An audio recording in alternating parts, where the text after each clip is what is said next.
Nah, selanjutnya kita membahas mengenai micrometer screw. Mana micrometer screw ini fungsinya untuk mengukur panjang benda. Nah, jadi micrometer screw dia memiliki ketelitian atau nilai skala terkecilnya yang sudah Pak jadi jelaskan, itu NST-nya yaitu sebesar 0,01 mm. Ya, jadi semakin kecil nilai NST-nya, maka alat ukurnya semakin akurat atau semakin presisi dalam dia mengukur. Jadi ketelitiannya dalam mengukur semakin besar, ya.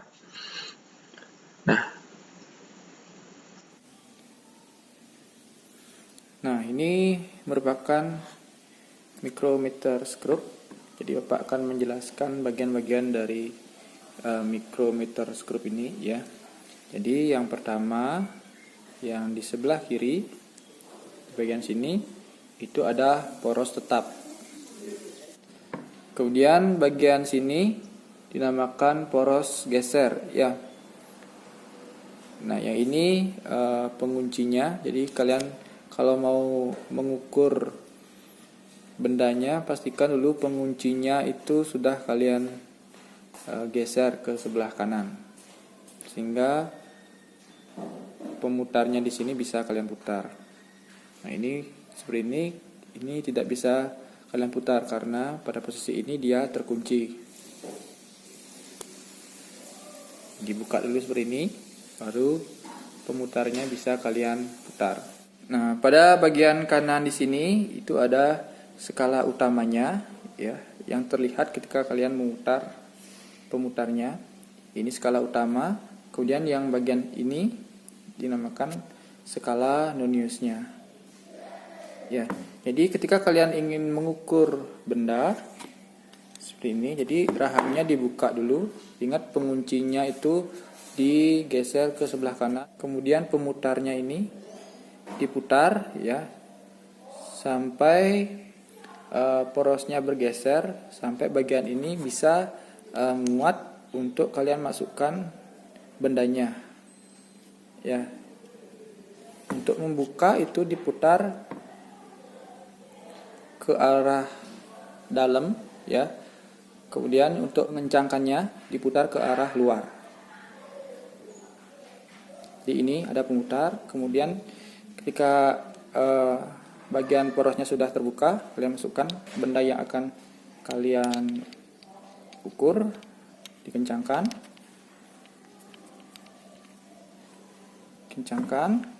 Nah, kalau sudah mentok pemutarnya, kalian bisa putar yang bagian sini untuk pemutar halusnya ya, atau namanya racket ya.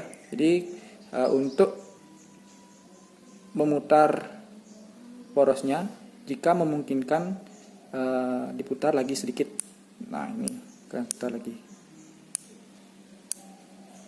sampai mentok ya. Tapi biasanya diputar menggunakan poros atau pemutar utamanya ini saja sudah cukup ya, artinya ini sudah mentok. Nah, kita baca hasil pengukuran yang kita lakukan tadi.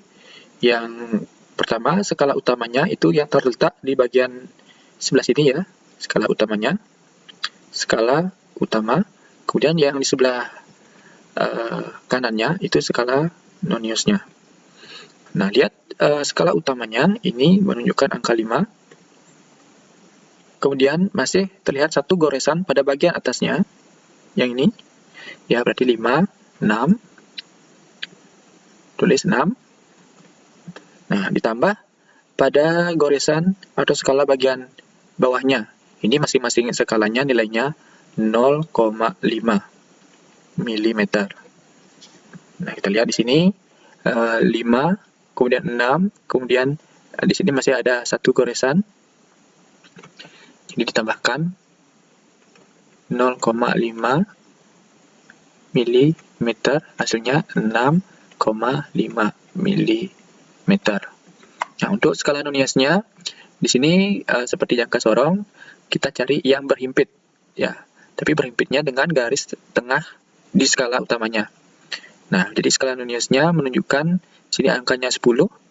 Kemudian ini yang garis atau skala yang berhimpit ya.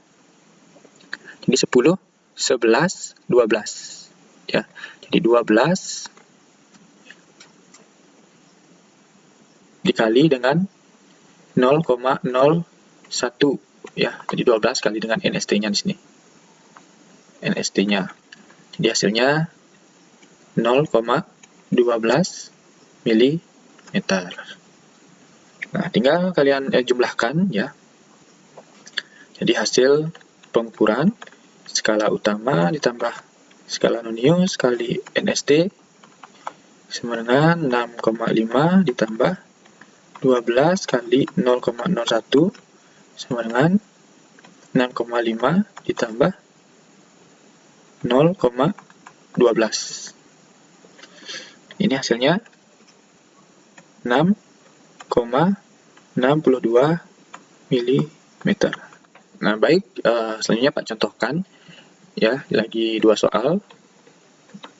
Nah, jadi seperti ini yang biasanya yang akan kalian temui pada saat kalian mengerjakan soal di buku atau pada saat ulangan. Nah, jadi langsung contoh yang pertama. Nah, kita lihat di sini di skala utamanya. Jadi bagian sini ini merupakan skala utama, yang di bagian sebelah kanannya itu skala Noniusnya. Jadi skala utama di sana dia menunjukkan angka 6, kemudian terlihat satu goresan lagi. Ini ditambah 0,5 ya. Jadi 6 tambah 0,5 sama dengan 6,5 mm. Kemudian skala Noniusnya dicari yang berhimpit dengan garis tengah di skala utamanya. Nah, berarti yang ini itu yang berhimpit.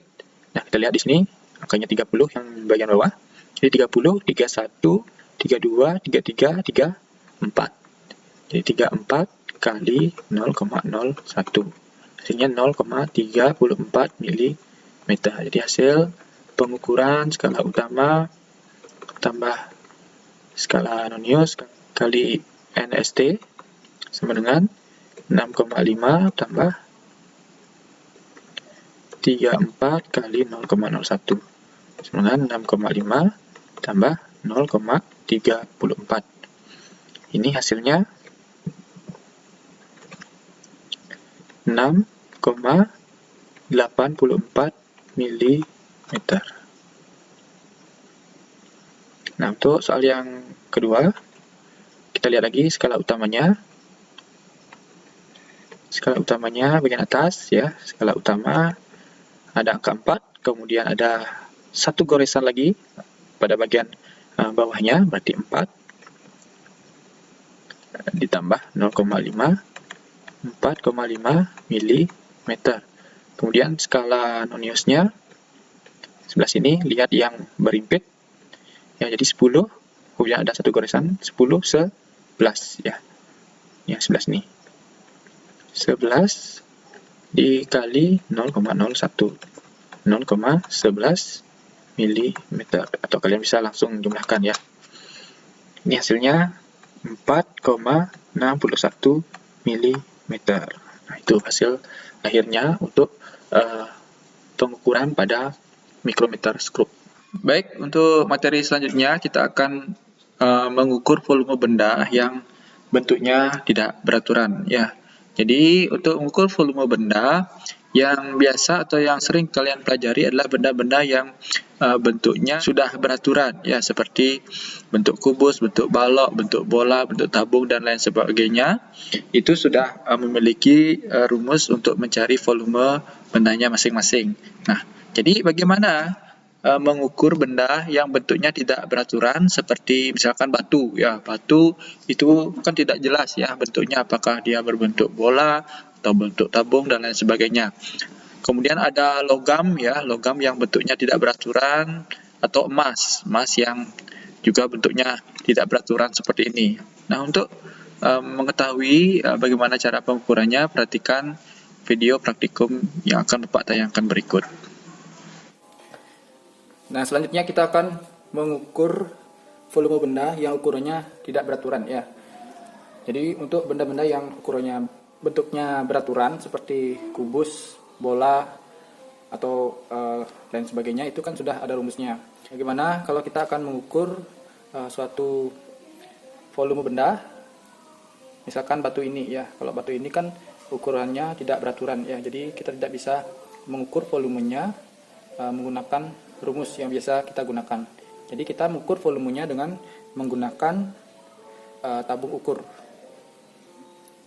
Ya, jadi tabung ukur ini sudah Pak isi airnya sampai ke skala 140 ml. Ya. Jadi ketika kalian mengukur suatu benda dengan bentuk yang beraneka ragam ya, tidak beraturan, kalian bisa menggunakan atau mengukur volumenya dengan menggunakan gelas ukur ini atau tabung ukur ini ya. Nah, jadi langkah pertama kalian isi gelas atau tabung ukurnya dengan air. Jadi kalian bisa mengisinya terserah kalian ya, bisa mengisinya di 80 ml, 100 ml, 120 ml atau 140. Ya penting ada volume awalnya dulu. Jadi di sini Pak kasih volume awalnya. V1-nya itu sebesar 140 ml. Nah, kemudian kalian masukkan batunya.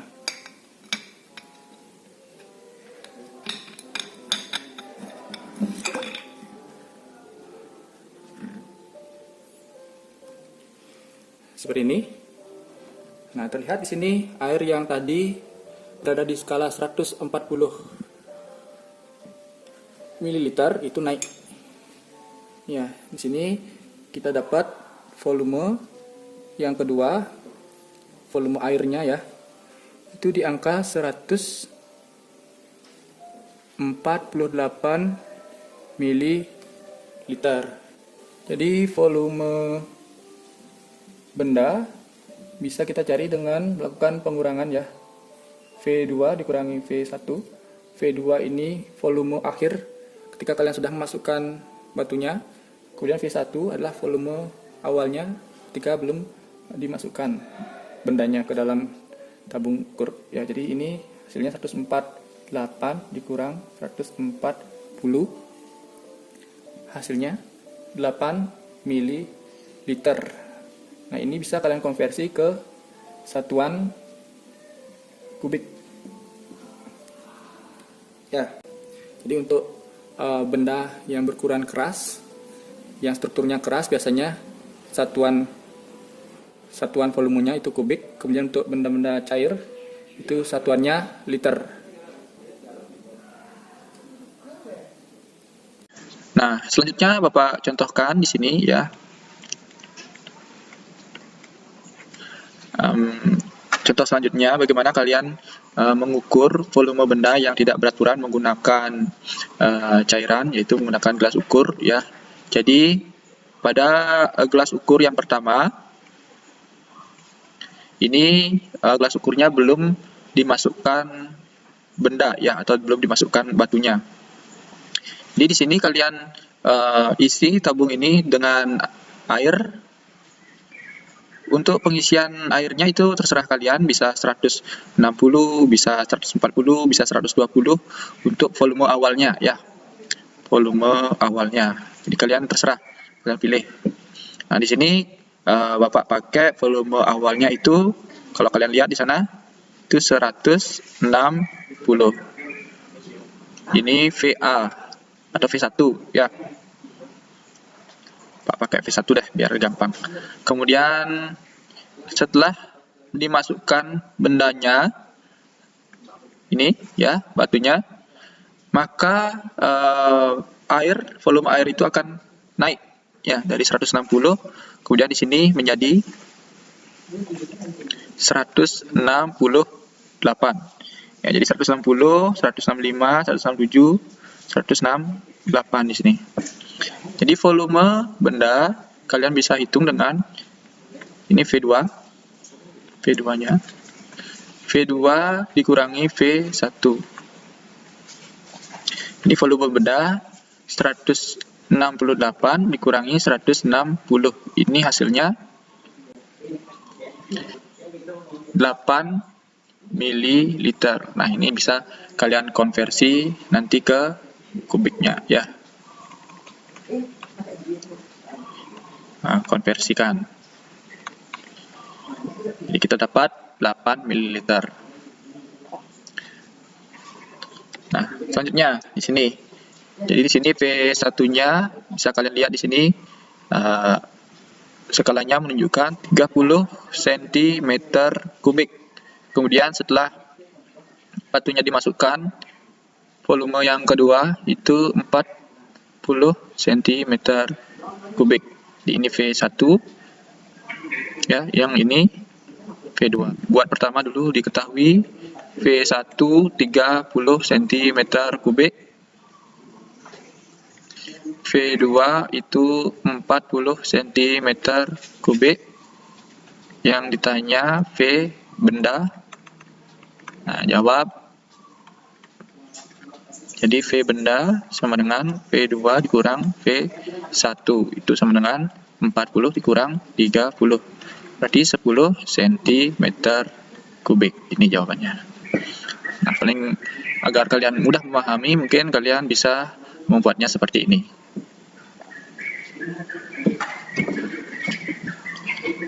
Baik, demikian untuk materi pembelajaran kali ini mengenai pengukuran menggunakan alat ukur dari neraca Ohaus, jangka sorong, mikrometer skrup, dan mengukur volume benda yang tak beraturan dengan gelas ukur. Apabila ada yang belum kalian pahami, bisa langsung tanyakan ke Bapak. Bapak tutup dengan Paramu Santi. Om Santi Santi Santi Om. Salam pembelajar.